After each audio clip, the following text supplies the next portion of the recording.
Bayi kembar Siam dempet kepala yang selama ini dirawat intensif di Rumah Sakit Umum Zainal Abidin Banda Aceh akan menjalani operasi pemisahan.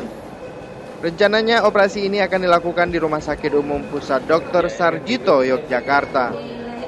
Bayi yang bernama Fitri Ramawati dan Fitri Sakinah asal Kabupaten Aceh Tenggara, buah hati pasangan Sah Bandi Putra dan Siti Khadijah, telah dirawat di Rumah Sakit Umum Zainal Abidin Banda Aceh sejak awal Mei lalu.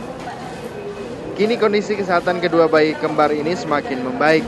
Berat badan mereka menjadi 5.520 gram dari sebelumnya 4.400 gram.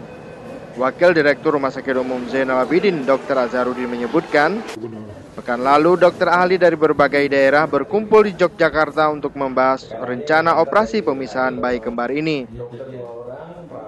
Jadi tim yang berada di Zainal Abidin ini bergerak terus, baik komunikasi secara nasional ke rumah sakit seperti RSCM, Sarjito, kemudian juga Gatot Subroto.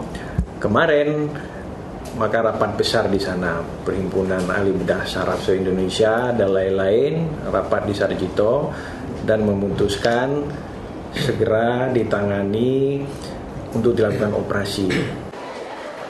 Sementara itu, Siti Khadijah, ibu bayi, berharap operasi pemisahan kepala anaknya berjalan lancar. Dia meminta semua masyarakat mendoakan operasi pemisahan kedua bayinya agar selamat. Dari Banda Aceh, Rasa Putra melaporkan untuk Aceh Video.